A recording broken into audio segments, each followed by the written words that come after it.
Pour la diversité et l'inclusion économique, le mouvement est lancé. Ensemble, nous agissons déjà pour une cause créatrice de valeur. Ensemble, nous avançons. Mais nous voulons aller plus loin. Plus vite, plus haut. En 2022, le sommet de l'inclusion économique sera placé sous le signe de l'impact. Impact pour faire bouger les lignes. Impact pour faire changer les mentalités. Impact pour transformer notre société durablement. Sommet de l'inclusion économique. Agir avec impact.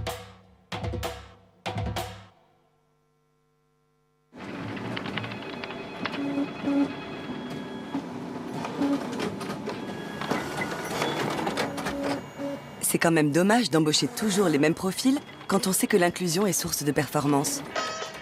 Sur Mosaïque Talent, accédez gratuitement à des milliers de talents de la diversité et trouvez les meilleurs profils grâce à notre algorithme de matching.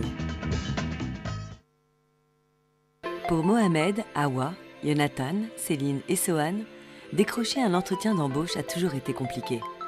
Pourtant, ils sont nés à Paris, Trappes, Lyon, Marseille, Saint-Étienne et ont tous fait des études supérieures. En France, on obtient un entretien après avoir envoyé 5 CV en moyenne.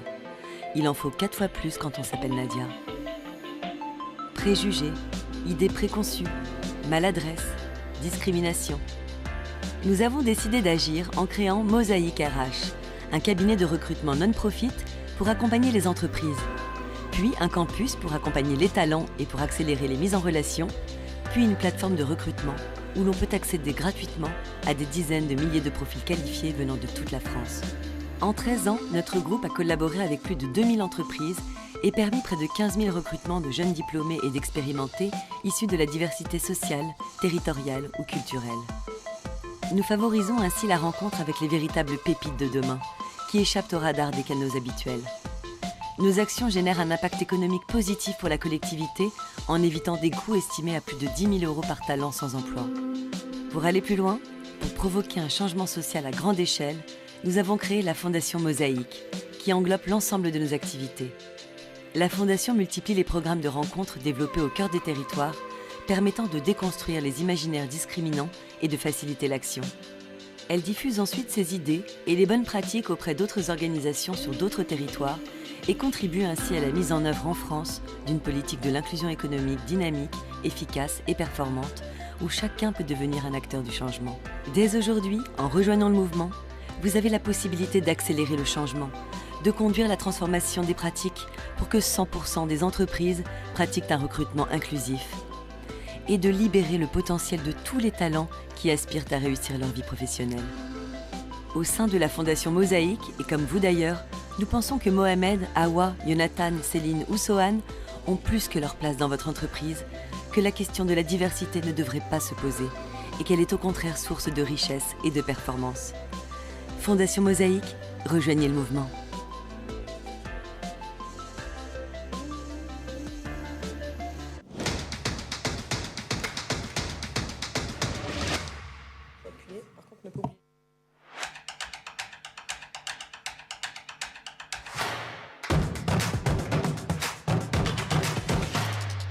Pour moi, quand on parle d'égalité des chances en matière d'emploi, directement, je pense à l'inclusion sociale. Quelquefois, il y a peut-être des patrons, c'est encore trop vieux jeu. Aussi, on peut avoir de la discrimination tout simplement au niveau des tatouages. Pour certains employeurs, être tatoué, ça ne renvoie pas une bonne image. Une personne qui a plus d'argent peut peut-être avoir des études plus développées. Par exemple, les gens qui sont plus favorisés peuvent être dans de plus grandes écoles. Moi, je pense qu'aussi, ça joue de là où on vit, de la chance qu'on a de vivre sur une grande ville ou non. Et c'est surtout aussi aujourd'hui la nationalité qui peut jouer, entre guillemets, je pense, par rapport aux discriminations sur les CV, plein de choses aujourd'hui qui sont courantes. Et vous, l'inclusion économique, vous en pensez quoi? Nous comptons sur vous. Chaque avis et chaque idée compte. Connectez-vous jusqu'au 29 novembre inclus sur parlons-égalitédeschances.fr.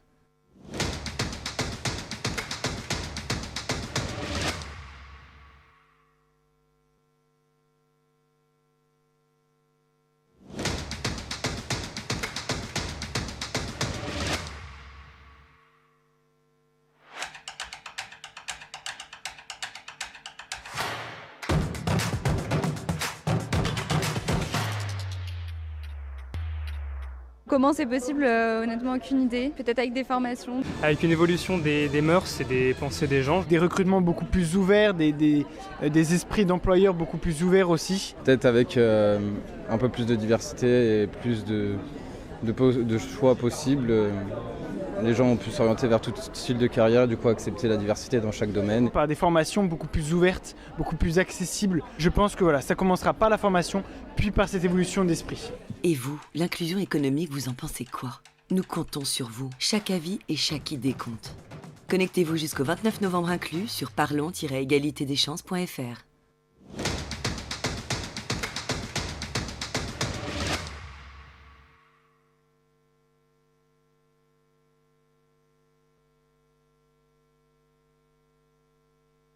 Je n'ai pas allumé le micro, donc rebonjour. Bienvenue à cet atelier dédié au recrutement inclusif via les soft skills. Pour démarrer très rapidement, donc je suis Amélie Niquet, je travaille pour l'association Article 1. Depuis longtemps, chez Article 1, on s'intéresse aux soft skills. Pourquoi une association d'égalité des chances s'intéresse aux soft skills? Pour nous, et que c'est un manifeste qu'on a fait signer à nos partenaires, c'est vraiment la nouvelle frontière de l'égalité des chances. C'est des jeunes talentueux, mais qui ont franchi énormément d'obstacles et donc qui ont fait preuve de soft skills, d'endurance, d'organisation, d'adaptation. Et malgré tout, justement, ils n'ont pas conscience du tout de ces soft skills. Et au contraire, ils arrivent en entretien de recrutement en ayant plein de complexes, plein de stéréotypes. Et puis, face à eux, ils sont parfois aussi, hélas, encore face à des recruteurs, à des managers qui eux-mêmes ont un certain nombre de biais. Et donc, nous, on essaie de travailler là-dessus. Cette petite introduction étant faite, je remercie vraiment la Fondation Mosaïque de me donner l'opportunité d'animer cet atelier. Avec la Fondation Mosaïque et avec le soutien de la Fondation Accenture, on travaille sur ce sujet depuis plus d'1 an et demi pour essayer vraiment d'articuler nos dispositifs. Donc article 1 sur l'amont, les jeunes entre 16 et 25 ans, et puis la Fondation Mosaïque avec toute son expertise du recrutement et des ressources humaines pour aider vraiment dans l'insertion à l'emploi et aider les recruteurs à pouvoir avoir plus de diversité dans leurs équipes. On a fait un petit sondage il y a 1 an avec l'Institut Via Voice.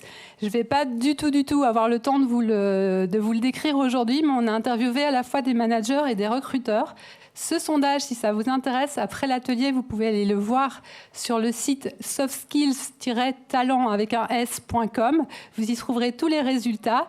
Qu'est-ce qu'on en a appris? D'abord que les gens ne savent pas encore ce que c'est que les soft skills, mais que quand on leur explique ce que c'est, ils se disent que ça peut être une formidable chance pour leur entreprise, déjà eux-mêmes de s'y sentir mieux, et puis d'aller vers plus de diversité, et puis de diversifier un peu les viviers de recrutement. Donc on voit qu'on a une énorme opportunité pour les organisations. Si vous êtes là aujourd'hui, c'est que je pense que comme moi et comme nous tous autour de la table, vous en êtes convaincus. Maintenant, la question, je l'entends, qui résonne dans vos têtes, c'est comment on fait? Concrètement, OK, sur le principe, on est tous d'accord, mais comment on mesure les soft skills? Comment on les identifie? Comment on en fait un critère de recrutement? Et c'est là que les choses sérieuses commencent, et c'est là que moi, je cède la parole à tous mes invités d'aujourd'hui. Donc, je vais leur demander un challenge très important, c'est d'être assez concis dans leurs réponses, même si le sujet est passionnant et même si ça fait sourire déjà dans le panel. Et comme ça, avec un peu de chance, on aura même le temps de répondre à vos questions dans la salle. Donc merci à tous et on va commencer donc le point de vue des entreprises avec Laetitia Manichino. Vous êtes DRH chez BDO et donc comment ça se passe quand on commence à parler recrutement inclusif et pourquoi on en arrive assez rapidement à parler aussi soft skills?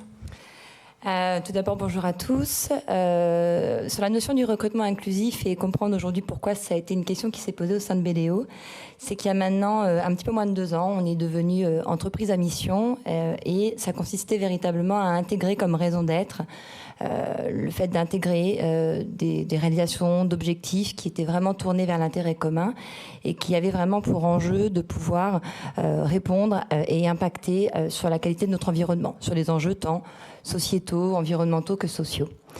Dans cette approche-là, il était véritablement important pour nous de réaffirmer notre engagement, notre représentativité sur cette notion sociale et de voir comment on pouvait travailler là-dessus pour pouvoir valoriser les talents, les compétences de nos futures candidatures.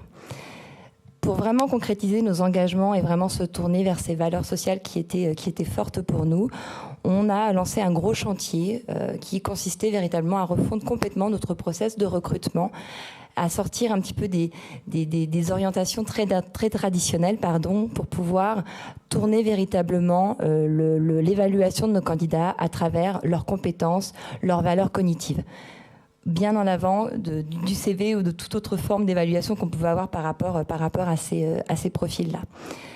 Pourquoi on a voulu cette démarche-là? Parce qu'on est profondément convaincus que les soft skills, que les compétences des collaborateurs sont vraiment partie prenante de l'orientation professionnelle et de l'environnement professionnel dans lequel les collaborateurs veulent évoluer. C'est-à-dire que si vous avez un environnement qui vous correspond dans vos traits de personnalité, dans vos compétences, on est convaincu du fait que vous allez être plus dans la performance, plus dans la réussite et plus dans l'épanouissement personnel. Donc on a vraiment orienté cette démarche-là au travers des soft skills qui, pour nous, sont véritablement des compétences qui sont primordiales, qui sont durables et qui sont d'avenir pour vraiment développer l'employabilité de nos talents. Et ça correspond véritablement à nos engagements et aux valeurs qu'on a voulu prendre au sein de cette structure. Pour conclure en fait sur ce point-là et ce qui a concrétisé notre engagement, c'est qu'aujourd'hui on a développé un partenariat avec un outil qui s'appelle Goshaba et qui permet justement de pouvoir recruter sans CV en première évaluation avec des petits jeux très courts et qui permettent justement de mesurer des traits de personnalité, des valeurs cognitives qui sont en adéquation avec celles de notre structure, parce que comme je vous le disais, il est indispensable pour nous et on est convaincus vraiment du fait que si on a des valeurs communes, des traits communs, c'est comme ça que les personnes et que les collaborateurs seront plus épanouis et performants au sein d'une structure quelle qu'elle soit. Voilà. Merci beaucoup Laetitia, et vous me faites une magnifique transition. Donc on voit que tenir compte des soft skills, c'est aussi remettre de l'humain et montrer à ses collaborateurs à quel point l'entreprise tient compte de ce paramètre humain. Et la mission pour cet atelier, c'était d'être le plus concret possible avec des outils. Donc on vient de parler de Goshaba. Je voulais vous demander à vous, donc Mathilde Brognard de chez General Electric, comment est-ce que vous auriez des exemples aussi de dispositifs, de programmes d'action que vous avez pu mettre en place au sein de General Electric et qui peuvent aider à prendre en compte les soft skills, que ce soit vraiment à l'étape du recrutement ou un peu plus tard aussi dans l'intégration des collaborateurs et même leur mobilité, peut-être leur carrière dans l'entreprise. Oui, nous avons des programmes. Le premier programme qui est vraiment de former nos managers, de former nos salariés à cette culture inclusive, et donc notamment de travailler beaucoup sur les biais inconscients. Et ça a été vraiment la première démarche. On l'a faite déjà depuis 3 ans. On a formé nos comités de direction, ensuite on a formé les managers et ensuite on a formé l'ensemble des salariés parce qu'on s'est rendu compte que ça passe beaucoup par là, la perception que l'on peut avoir, soit en interne, soit vis-à-vis des salariés qu'on recrute. Et j'en profite pour remercier Article 1 parce qu'on a animé des formations ensemble avec nos salariés, justement pour parler de tout ce qui est soft skills et justement toute cette approche au niveau de la partie recrutement et comment essayer de détecter un petit peu différemment, je dirais, l'ensemble de nos futurs salariés. Donc ça, c'est une action, je dirais, concrète. Une autre qui est liée vraiment au fait où on a des sites en plein, je dirais, recrutement, que ce soit, je dirais, à Aix-les-Bains, que ce soit à Cherbourg, dans des bassins d'emploi, je dirais, où on cherche de la main-d'œuvre. Ce que l'on a fait, c'est qu'on a défini des grilles où on s'est vraiment basé sur quelles étaient vraiment les compétences, les savoir-être que l'on recherchait. Et ensuite, on s'est dit qu'on allait former en interne vraiment pour toute la partie, je dirais, plutôt expertise de nos métiers. Et donc, on a démarré avec l'ensemble des actions qui nous permet de voir les choses différemment. Merci beaucoup pour ces 2 exemples très concrets. On va passer à un autre exemple dans un autre secteur d'activité avec Valérie Tiaco de chez Orange. Et vous allez intervenir en duo avec justement un dispositif que je pense que vous avez commencé à implanter dans les équipes. Et donc, nous avons avec nous aussi Pascal de Diagoriante qui va pouvoir, en duo, nous présenter un peu ce que vous avez pu mettre en place et qui vise, à mettre en avant les soft skills à différentes étapes du processus et puis envers les équipes. L'historique peut-être. Bonjour à tous. Donc je suis directrice égalité des chances et on collabore bien évidemment avec la direction des ressources humaines. C'est peut-être un distinguo chez Orange, c'est 2 directions dans 2 divisions différentes. À ce titre-là, on favorise l'employabilité des jeunes, mais d'abord leur orientation. Et on a évidemment une politique ressources humaines, comme tu le disais, et là c'est plutôt classique. C'est-à-dire qu'on agit en amont du recrutement, au moment du sourcing, pour bien comprendre quelles sont les compétences douces dont on a besoin pour le poste, mais aussi pour l'entreprise, où il y a un fort lien avec la culture. On agit au moment du recrutement avec des dispositifs dont Gochaba en fait partie. Et puis, ce qui est important de savoir aussi, c'est que c'est bien après que ces compétences douces, on les a tout au long de notre vie et on doit les cultiver. Donc ça, c'est important pour tous les jeunes qui commencent à mettre le pied dans ce monde du travail qui peut parfois paraître un peu complexe et un peu obtus. Alors, donc, en amont, très, très en amont, on a décidé d'avoir un regard porté sur quels sont les points, quels sont les freins bloquants pour les jeunes aujourd'hui, notamment qu'on dit traditionnellement issus des quartiers plus défavorisés ou qui n'ont pas forcément le milieu social qui va les accompagner vers la bonne route, c'est la route de l'orientation. Et puis ensuite, deuxième population à laquelle on s'est adressé également avec Pascal, ce sont les alternants. Orange est un grand acteur de l'alternance. Chaque année, on recrute plus de 4600 alternants. Et ces alternants, ils ne restent pas forcément dans l'entreprise. Bien sûr, on a ces engagements, mais certains continuent leur route. Et pour leur souhaiter une bonne route, comme on dit en Côte d'Ivoire, dont je viens en partie, pour leur donner une partie de la route, il faut les accompagner. Quoi de mieux que de déjà leur permettre de comprendre quelles sont leurs compétences humaines, relationnelles, comportementales, ce qu'on appelle les soft skills, dont parfois ils n'ont pas forcément conscience, ce qui déclenche un manque de confiance. Et parfois, ils se sentent très peu invités à la table de l'orientation ou à la table du recrutement, même si c'est pour de l'alternance. Donc, on a travaillé avec Pascal sur une expérimentation, ce qu'on appelle l'innovation sociale pour nous. Et c'est avec une grande joie que je lui passe le micro. Est-ce que j'ai fait plus de 3 minutes ? J'en sais rien, je n'ai pas compté. J'ai vu personne s'agiter. Donc, là, je vais vous présenter un produit très rapidement qui s'appelle Diagoriante et qui repose en fait sur une démarche pédagogique qui vise à rendre en fait les personnes actrices du processus de repérage des compétences transversales. Et l'idée, c'est dans cette posture actorielle leur apprendre une sorte de grammaire pour pouvoir en fait objectiver les compétences, parce que c'est assez compliqué d'aller trouver des indicateurs qui permettent de dire qu'on mobilise telle compétence dans telle situation et voir le niveau de performance. Donc il y a toute une méthode pédagogique qui est utilisée avec l'idée derrière quand même d'apporter de la réflexivité dans le processus et de faire en sorte que les gens après s'autonomisent dans ce format-là d'autopositionnement de compétences transversales, compétences sociales. Et l'enjeu derrière, au-delà de la dimension pédagogique et éducative de repérer des compétences transversales, c'est aussi de faire transformer des systèmes.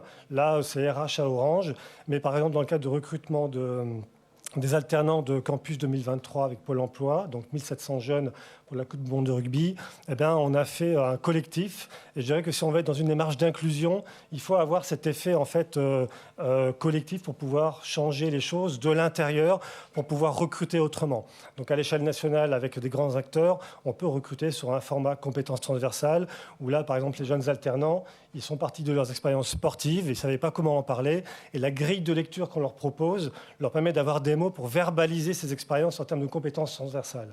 Et ça, donc, on peut mettre en face, à l'horizon, des prérequis en termes de certification ou bien d'attendus au contexte professionnel. Donc c'est là toute la démarche.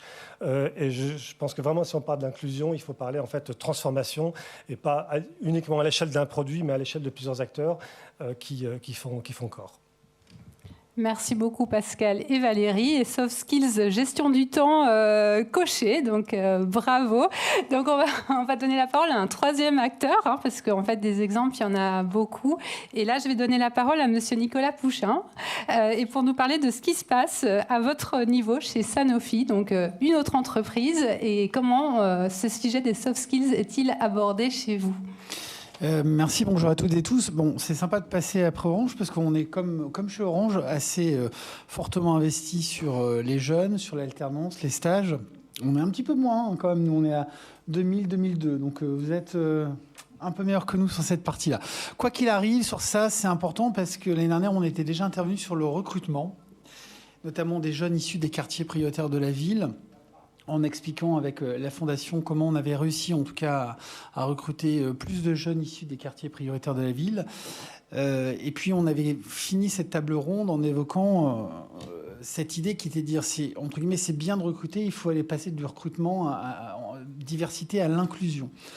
Et le savoir-être, on en a parlé, pour nous, c'est en tout cas, à travers les soft skills, c'est en tout cas un enjeu d'inclusion extrêmement important pour tous les jeunes qui commencent à être formés chez Sanofi. Et on s'est dit que notamment pour ces jeunes-là, il y avait en tout cas des choses à réfléchir différemment autour du savoir-être. Globalement, on est assez bon chez Sanofi pour les accompagner sur toutes les compétences métiers avec des académies qui sont accessibles à nos managers. Donc on les encourage à faire ça, mais sur cette partie vraiment savoir-être, on avait en tout cas quelque chose qui n'était pas assez abouti. Donc on a lancé l'année dernière avec le Collège de Paris ce qu'on appelle le passeport formation. Donc on propose à plus de 200 de nos jeunes alternants ou stagiaires d'accéder à un passeport formation. Donc c'est certifiant en plus. Ça, on voulait vraiment que ça soit connu comme étant une certification supplémentaire où en fait on les envoie pendant 5 jours en bootcamp avec le Collège de Paris pour justement accéder, en tout cas, à une préparation, on va dire un premier vernis autour du savoir-être. Donc cette année, il y en a 200, une centaine qui sont partis en région lyonnaise, une centaine en région normande. Donc en plus, ça crée en plus un esprit de collectivité et de corps qui est assez sympa également en tant que communauté alternante. Et ça, c'est une vraie fierté parce que ça n'existait pas en tout cas en 2021. On l'a lancé en 2022. On va le reproduire en 2023. On espère en tout cas former 400 jeunes stagiaires alternants sur notre cible à 2200-2300 jeunes. Et ça apporte en tout cas, on l'a bien vu, en retour de ces bootcamps, en tout cas déjà une fierté d'avoir participé à ça, cette certification également, c'est un plus dans leur CV. Et puis également, je pense que cette démarche, on ne l'a pas imposée. Elle est surtout pas, elle ne fait pas qu'on l'impose, on se dit tiens, tel jeune en a besoin. Elle est venue d'eux-mêmes, on a donc expliqué qu'on proposait ça. Et les jeunes d'eux-mêmes, les jeunes alternants ou stagiaires se sont dit tiens, pourquoi pas, je pense peut-être avoir quelques difficultés ou quelques éléments à améliorer sur ma partie savoir-être. Donc la démarche vient également d'eux et ça, je pense que c'est important que ça vienne d'eux-mêmes. Voilà. Merci beaucoup. Et en effet, je vous rejoins déjà sur le fait que cette notion de soft skills, les jeunes stagiaires alternants, ils l'ont pas toujours en tête, même d'ailleurs les plus âgés. Et pouvoir travailler avec eux et les faire sortir de votre entreprise avec ce plus qui va leur permettre ensuite d'un petit coup de boost supplémentaire pour entrer dans le marché de l'emploi. Puis je pense que c'est aussi en termes de marque employeur un petit plus aussi qui fait qu'ils pourront mieux parler de l'expérience qu'ils ont vécue chez vous. Et ça, c'est toujours aussi, je pense, utile en ces temps où les recrutements sont parfois compliqués. Mais pour faire tout ça et pour pouvoir s'adresser aux jeunes, il faut aussi pouvoir s'adresser aussi et convaincre sa direction générale. Et il faut aussi pouvoir convaincre les recruteurs, ceux qui vont... Alors, on me dit que je parle un peu trop fort, mais ça, c'est mon défaut. Mais donc, il faut aussi pouvoir s'adresser aussi aux recruteurs, aux managers. Et donc, en fait, c'est à tous les échelons, finalement, de l'entreprise qu'il faut pouvoir faire de la pédagogie et convaincre sur les soft skills. Alors maintenant, on passe encore dans une autre entreprise, dans un autre secteur, avec Air France. Et donc Valérie Molena, est-ce que vous pouvez nous parler de comment vous avez réussi à embarquer tous les niveaux de l'entreprise autour de ce sujet des soft skills ? Merci, bonjour à tous. Alors nous, c'est vrai que, au niveau d'Air France, on est implanté sur des territoires où on a un engagement social et sociétal fort sur le domaine de la diversité et l'inclusion. Ça, c'est quelque part inscrit dans notre ADN et c'est porté par le COMEX. Pour autant, en fait, il y a eu une demande aussi du COMEX d'infuser cette dimension diversité et inclusion au plus près des managers. On a retravaillé depuis à peu près 1 an et demi sur notre leadership modèle managérial, notre transformation managériale, en disant c'est un levier managérial, c'est un levier de performance. Pour y arriver, c'est beaucoup de sensibilisation et de formation des managers et quelque part des actions concrètes. Et ça tombe bien parce que dans le même temps, Air France a repris, après 2 années compliquées de crise, ses recrutements. Et donc, c'est aussi quelque chose, une pratique, une demande, une mise en pratique de l'importance des soft skills. Et là aussi, on a peut-être une petite caractéristique à Air France, c'est qu'on est encore très attractif quand on offre des postes et on a très peu de turnover. Donc les soft skills, pour nous, c'est vraiment le parcours d'un candidat qui, au-delà de son premier poste, va faire un parcours chez nous et va devoir s'adapter à plein de métiers différents, proches de l'industriel, proches des métiers commerciaux. Donc c'est hyper important pour nous. On a signé le manifeste article 1 en 2019, donc c'est quelque chose sur lequel on travaillait déjà. Et là, on l'infuse. On a commencé avec article 1 à faire des formations auprès de nos apprentis, nos maîtres d'apprentissage, et quelque part, on en a beaucoup dans nos métiers, donc ça infuse aussi au plus près, au premier niveau des managers. Ça a été très apprécié, et là, on lance aussi des formations vers tout type de manager et tous les niveaux de managers dans l'entreprise. Donc voilà, ça tombait entre guillemets bien. Après 2 ans de crise, on s'est dit c'est vraiment le moment de travailler là-dessus, au-delà des engagements voilà, sur lesquels on travaille beaucoup sur le handicap ou l'égalité femmes-hommes. C'est parfait, j'ai l'impression qu'on est pile dans le timing, donc bravo, je pense que je vous ai mis la pression. Donc je suis très contente aussi qu'on ait pu aborder ce sujet aussi, de sensibiliser les équipes, les managers et les recruteurs, parce qu'il ne s'agit pas juste de convaincre les jeunes qu'ils ont des soft skills, mais c'est aussi qu'elles soient ensuite entendues quand ils passent des entretiens et qu'on puisse les juger sur voilà, ce qu'ils vont pouvoir mettre en avant de leur expérience. Et quand on a organisé un tournoi de foot, quand on a travaillé avec ses parents pendant toutes ces vacances, quand on fait un job d'étudiant et qu'en même temps voilà, on poursuit ses études, on a des choses à raconter, et c'est dommage d'arriver en entretien en se disant qu'au contraire on est un peu moins bien que les autres parce qu'on ne vient pas du bon quartier ou que ses parents n'ont pas fait d'études. Cette petite transition étant faite justement pour vous aider, vous les entreprises, dans cette dynamique à impulser à tous les échelons. Il y a un certain nombre de dispositifs, d'organisations, on l'a vu avec Diagorient, Start-up d'État, et là on va donner la parole à 2 associations. La première, c'est Vox Populi. Et donc, Edwige Laure-Montbouli, est-ce que vous pouvez nous présenter un petit peu ce que vous faites et comment vous accompagnez les entreprises dans ce type de démarche ? Oui, merci de me donner la parole. Alors, Vox Populi, on a créé un dispositif qui s'appelle Pop Skills, qui consiste en fait à renforcer l'employabilité des jeunes à travers donc la valorisation de leurs soft skills. Je dis valorisation parce qu'on part du concept qu'on a tous des soft skills, mais en fait, encore faut-il les révéler. Et on prend en fait cet outil comme une passerelle entre justement les jeunes issus des QPV qui sont diplômés et des non-diplômés et les entreprises afin de les faire se rencontrer. Parce que pour nous, la diversité et l'inclusion au sein des entreprises, ça ne se décrète pas, ça s'organise. Et donc l'idée, c'est qu'on co-construit, donc dans le cadre de Pop Skills, on co-construit un programme avec l'entreprise en fonction de ses attentes en matière de prérequis et d'employabilité. Et ensuite, en fait, on forme un bootcamp sur 5 jours où les jeunes qui sont sourcés en fonction des prérequis de l'entreprise, donc vont dans l'entreprise, on les forme pendant 5 jours sur tout ce qui est intelligence émotionnelle. On travaille beaucoup sur le syndrome de l'imposteur, comment le casser, parce que beaucoup ont ça. Malgré les diplômes ou malgré le fait de faire Sciences Po, même HEC ou autre, ils ont encore des problèmes d'imposture. Donc on travaille là-dessus. Et ce qui est très intéressant, c'est qu'on arrive à embarquer l'entreprise, les collaborateurs d'entreprise, parce qu'en plus, on clôt ça avec un programme de tutorat et de mentorat. Donc ce qui fait qu'on arrive petit à petit, donc ça marche bien, on est beaucoup dans le milieu de la finance et du luxe, des milieux qui sont un peu élitistes. On arrive petit à petit, du côté de l'entreprise, à faire en sorte que les collaborateurs, donc grâce aux soft skills et grâce à ce programme, puissent faire de la place et accompagner les jeunes qui viennent de quartiers défavorisés. Et de l'autre côté, les jeunes qui petit à petit, donc, au travers de cette formation, à la fin de la formation, passent un entretien. S'ils sont bons, ils sont pris en stage. S'ils ne sont pas bons, ils ne sont pas pris. C'est vraiment égalité des chances et non discrimination positive. Donc, de part et d'autre, il y a une responsabilité partagée. C'est-à-dire qu'on dit aux jeunes étudiants, on te prend, nous, on va t'ouvrir les réseaux, on te met dans un bootcamp de 5 jours, tu vas rencontrer les DRH, poser des questions. Donc, 5 jours où on est dans une bulle où vous pouvez vous exprimer, apprendre, casser les codes, les choses qui vous bloquent. Et au bout de 5 jours, on cale les rendez-vous avec le manager que tu vas rencontrer. Si tu es bon, tu es pris. Si tu n'es pas bon, tu n'es pas pris. Donc comme ça, le contrat est respecté de part et d'autre. Ils se sentent valorisés. Ils ont un peu la pression. Parce que je vous dis, là, en ce moment, par exemple, j'en fais un chez un fonds d'investissement. Donc, ils sont tous en costume, c'est en salle de réunion. Mais l'idée, c'est qu'on les prend au sérieux.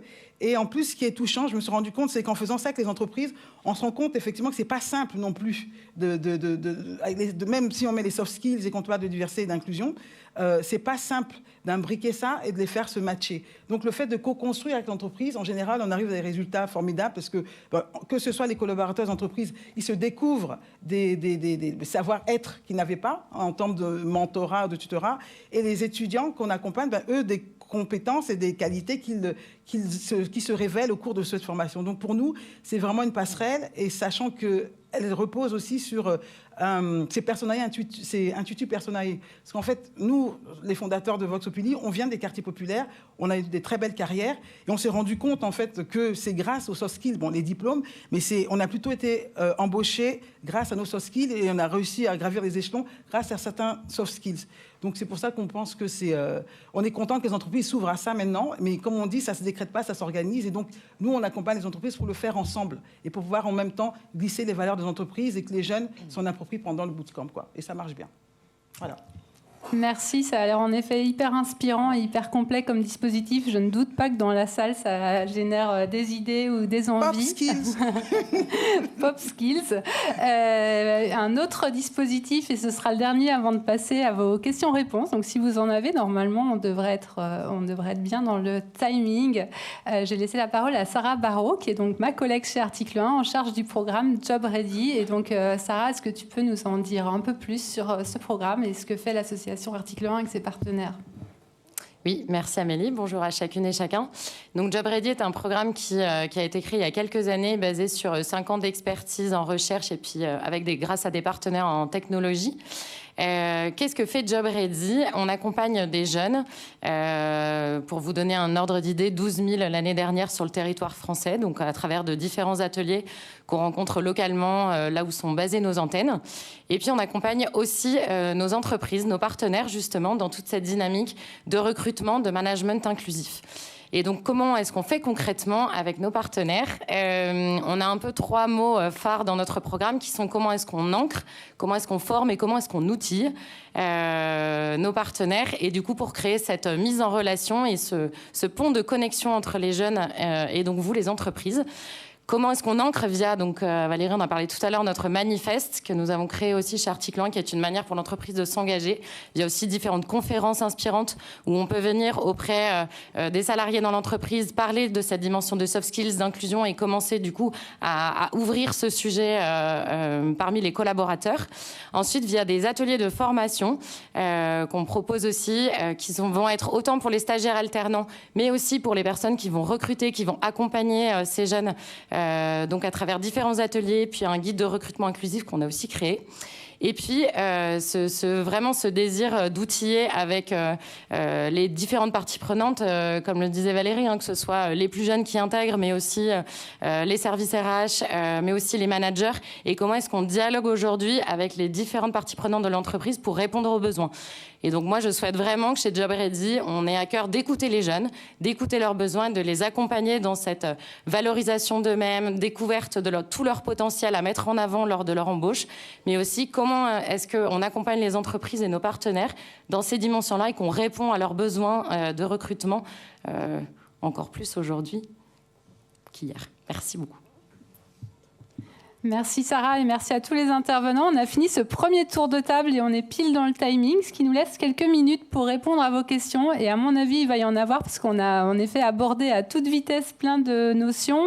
J'espère des exemples un peu concrets de dispositifs et de structures que vous pouvez aller voir.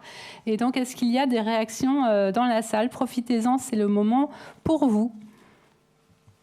Et normalement, il y a un micro qui circule quelque part. Voilà. Alors, on parlait de ce que j'ai entendu, si j'ai bien entendu, on parle beaucoup de soft skills mis en relation avec les jeunes. Et pour intervenir dans les RH depuis 20 ans, particulièrement sur une population en situation de handicap, donc là, on n'est pas forcément sur les jeunes, puisque en gros, 80% des handicaps, 85% même, s'acquièrent au cours de la vie. Donc, moi, j'ai beaucoup travaillé sur des transferts, sur cette approche de soft skills depuis longtemps, sans avoir les outils qu'on peut avoir aujourd'hui. Et donc, moi, ce n'est pas une question, c'est une remarque. Je voudrais aussi qu'on parle de cette population qui doit, à un moment donné, parce que le handicap est survenu, changer de métier, changer de profession, changer d'univers professionnel. Et sur quoi on s'ancre? Sur les soft skills. Donc voilà. Merci beaucoup, madame. Ça nous permet d'ouvrir une nouvelle dimension qu'en effet, on n'avait pas nécessairement instaurée. Et peut-être, donc, du coup, je vois, est-ce qui veut prendre la parole en premier? Valérie, puis Sarah, peut-être? Et puis... Non, mais vous avez parfaitement raison. Et il n'y a pas que les personnes en situation de handicap. Il y a aussi la population des seniors et qui peut être en reconversion. C'est un vrai sujet aujourd'hui dans les entreprises. Effectivement, nous aussi, on a un acte d'engagement pour les plus de 50. Ce que j'ai dit, peut-être je ne l'ai pas assez souligné, c'est qu'effectivement, c'est tout au long de la vie. Ça s'embarque très jeune. Nous, dès la 3e, je pense qu'il faut avoir conscience finalement de ses compétences douces, en tout cas de ses capacités à pouvoir proposer un profil, un parcours de vie et le valoriser, ne pas en avoir honte, au contraire, le transformer en atout. Et puis évidemment, quand on est dans l'entreprise, ça se travaille. Alors ça se travaille par rapport à des catalogues de formation, on en a chez Orange, effectivement à travers des parcours aussi accompagnants. Et puis on échange avec Pascal, et je peux te passer la parole sur justement, en entreprise, quand on est en conversion, comment est-ce qu'on peut évaluer ces soft skills en question? Très rapidement. Très rapidement, oui, on travaille dans la perspective de mettre les gens dans des positions que vous connaissez aujourd'hui, qui deviennent une habitude, c'est-à-dire des transactions sociales. Tout au long de sa vie, on va être comme ça à changer de service, à changer de métier. Et ce qui peut faire le lien et puis le raccord avec le métier à venir, et bien, ça peut être des compétences transversales. Voilà, si on apprend le plus tôt possible à les repérer, on pourra être capable plus tard en fait, de pouvoir les identifier dans sa situation de travail pour peut-être faire des ponts avec d'autres situations professionnelles. Et donc travailler et préparer des reconversions. Et c'est vrai, et j'insiste beaucoup parce qu'on lance un programme sur la neurodiversité, donc sur toutes les formes de neuroatypie. Il faut pouvoir les traduire en compétences, il faut pouvoir les traduire en capacité à agir autrement, à ouvrir le regard des entreprises aussi et à proposer des profils qui soient atypiques. Ça, c'est important pour penser demain et l'imprévisibilité, je crois. Donc, merci pour cette question, elle était essentielle. Et je voudrais juste compléter du coup avec votre question pour dire, on en parlait encore avec le chercheur qui travaille avec nous chez Article 1, qui est spécialisé dans les soft skills, comme quoi les soft skills sont à toute personne en fait. Et je trouve que ça, c'est un vecteur important à véhiculer qui est pas reconnu comme tel. Et donc, il y a des profils atypiques et il y a plein de manières d'identifier un tel profil ou un autre. Mais qu'en tout cas, ce vecteur d'inclusion est, je trouve, le plus noble et le plus large possible. Et nous, on y travaille aussi avec JobReady via notre plateforme, en fait, qui est une autre manière aussi d'inclure les personnes, tout type de profil, et qui peut permettre justement, via la plateforme, de continuer à travailler seul, en étant accompagné ou de manière collective, à l'identification de ces soft skills, au rythme de la personne aussi. Et je pense que c'est important, parce que parfois, dans du collectif, on peut être embarqué par le groupe, mais on peut aussi être à certains moments peut-être mis à l'écart. Et donc ce travail, je dirais, d'accompagnement et d'étape via la plateforme peut aussi aider une personne, j'ai envie de dire, un salarié, un jeune, enfin, quel que soit le profil. Alors, Laetitia, et puis après, on va passer à la dernière question. Je suis désolée, oui, j'ai vu qu'il y avait une question. Alors, peut-être juste Laetitia, si vous voulez réagir encore en un mot. Oui, non, vraiment juste très vite et vraiment en complémentarité de ce qu'on a dit. On parle beaucoup de profils atypiques et on est beaucoup dans cette notion justement d'accessibilité à l'ensemble des collaborateurs, qu'ils aient un handicap, qu'ils aient une seniorité, comme on l'évoquait. Je pense qu'on est entendu par rapport à ça. Il est aussi important de parler aussi sur une approche de recruteur. On parle des profils atypiques, mais aussi ça nous permet aussi d'ouvrir à travers les soft skills, d'avoir des profils qui sont à quelque part non linéaires, ou en tout cas qu'on ne soit pas sur une espèce de clonage quand on est recruteur, où on a tendance à aller chercher des écoles qu'on connaît, des structures ou des parcours qu'on connaît. Et voilà, je voulais juste compléter cette notion aussi dans cette atypique de candidature, c'est aussi le fait qu'il faut qu'on sorte de ces clones que l'on a tous en tant que recruteur et que ça nous permet vraiment d'ouvrir un peu et d'avoir une perspective de recrutement beaucoup plus élargie, donc elle s'adresse à tous. Voilà. Alors, la dernière question. Bonjour Anna Deshbar, je fais partie de Mensa France et ce que j'entends beaucoup autour de moi, c'est qu'en fait, les gens s'ennuient. Les jeunes, ils s'occupent de 12 dossiers quand leurs confrères plus âgés en font que 6, ils s'ennuient vite. Au bout de 6 mois, il faut changer de poste, ils tournent en rond ou alors ils se cachent. Ça, en général, ils se cachent bien. Qu'est-ce que vous proposez justement pour ces parcours du coup de carrière qui sont souvent atypiques, qui passent d'un côté à l'autre, qui changent et qui s'ennuient en fait? Alors peut-être les intervenantes autour de la table qui n'ont pas pris la parole pour la première question, sauf si c'est un piège pour vous. Peut-être Bon, je peux la prendre. C'est une bonne question. C'est vrai qu'on n'a pas forcément de réponse là évidente, mais c'est vrai qu'on a aujourd'hui dans nos effectifs, nous chez Sanofi, on a fait un turnover un peu plus important chez les jeunes. Donc je pense que ça, on le voit au global dans pas mal de sociétés.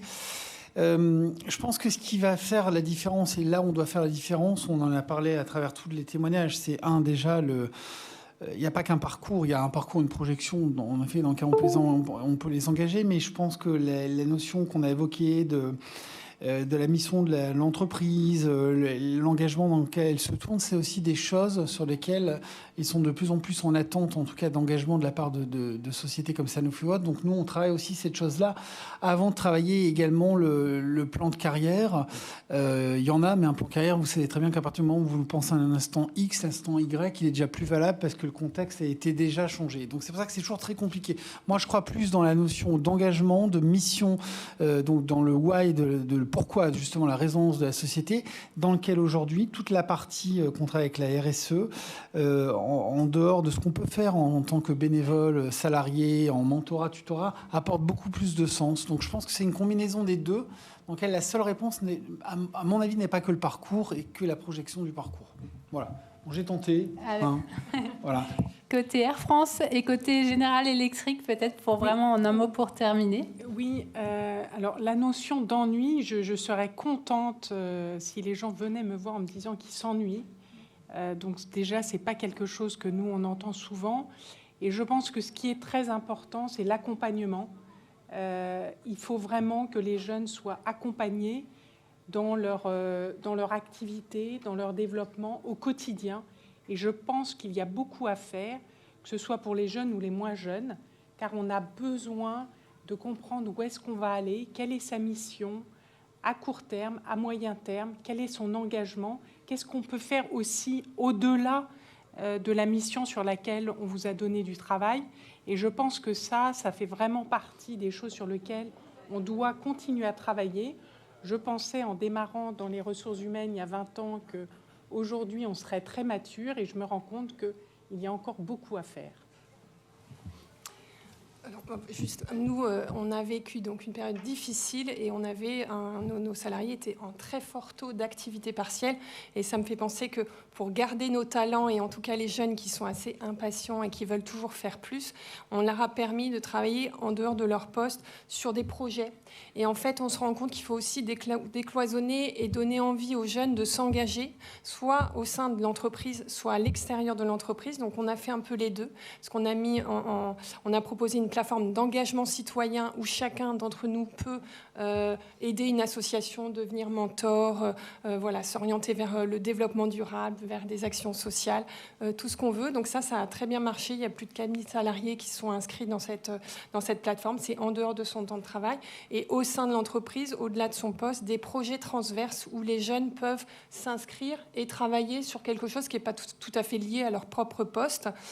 Et on a là aussi l'engagement fort des gens qui veulent aussi changer l'entreprise de l'intérieur. Donc tout ce qui est diversité, il y en a beaucoup qui sont engagés. Il y a des petites communautés, il y a des groupes de travail sur le sujet. Sur le développement durable, on est très concernés par la question, et ceux qui candidatent chez nous veulent faire progresser plus vite l'entreprise sur cette thématique, par exemple. Donc voilà, c'est aussi leur proposer autre chose que leur propre fiche de poste, j'allais dire.